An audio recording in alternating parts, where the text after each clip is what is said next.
we are going to start with chapter number 11, A Little Fish Story. एक छोटी fish की story है ये. About the chapter, the story can be read aloud with expression and gestures. The children can be given ideas and opportunities to express themselves. Word building can become an interesting game as children practice correct pronunciations and build up words. Thinking skills in the crossword, fill the names of the thing, then you can find it or around the sea. तो इसको आपको fill करना है जो भी आप अपने आसपास देखते हैं जैसे शिप, फिश, तो इस तरह से आपको इसे fill करना है. Now read the chapter.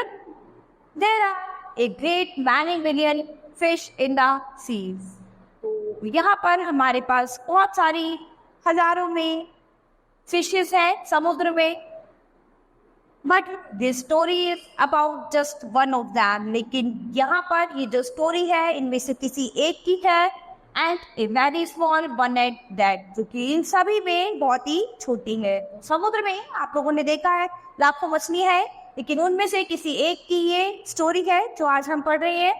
Now this little fish had everything in the seas to make him content, but he was not happy.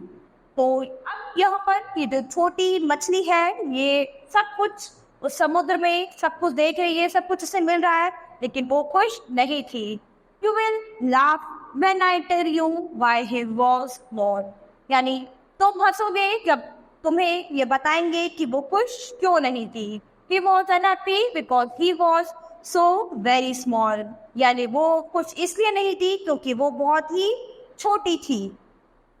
It is very hard to be such a little mite of a fish, he would say over and over again. तो यानी वो बहुत ही उसे लगता था कि वो बहुत ही छोटी है और सब उसके ऊपर से निकल के चले जाते हैं. If I were only larger, how much happier I could be. And he said it so many times that I think he believed it. वो यही सोचती थी कि वो बाकी सभी मछलियों की जितनी थोड़ी बड़ी होती, थोड़ी उनसे बड़ी होती तो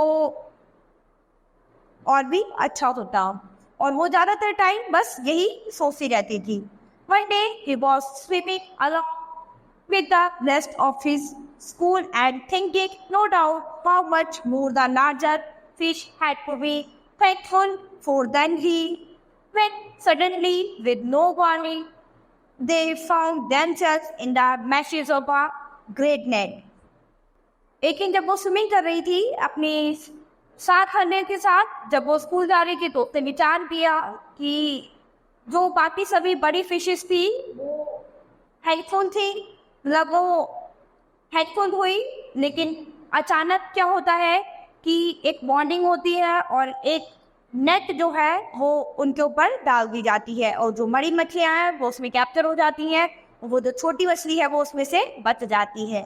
There was much floundering and splashing as the net was thrown up out of the water into the sunlight, and just as its hull was being emptied into the pool, the smallest fish in the school began so the bash and the slipped back into the cool clear water.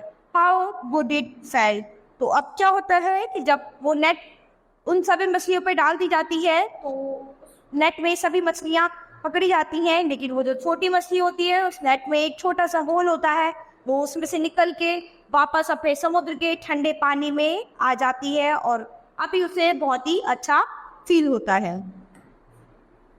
He swam here, और अब वो यहाँ पर आराम से तैर सकती है. And there and everywhere, and some of the fish who knew him well all the rest of his life said that they never again heard him say that he wished to be anything but a little fish. तो उसके बाद वो उसका जहाँ मन करता है वो कहीं भी तैर सकती है. और फिश जो है वो जानती थी इसके बारे में, ये इसकी लाइफ जो है ये अच्छी हो गई. और ये सुनकर अब उसने हमेशा यही विश किया। ये सब देखने के बाद वो छोटी फिश थी, उसने यही विश किया कि अब वो हमेशा छोटी फिश ही रहना चाहती है, उसे बड़ा नहीं होना।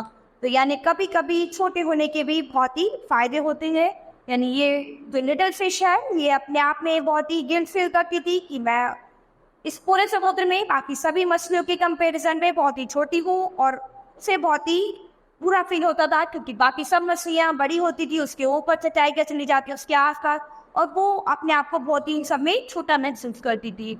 लेकिन एक दिन जब किसी ने नेट डाला और मछलियाँ पकड़ने के लिए, तो उसमें वो बच जाती है क्योंकि वो छोटी होती है।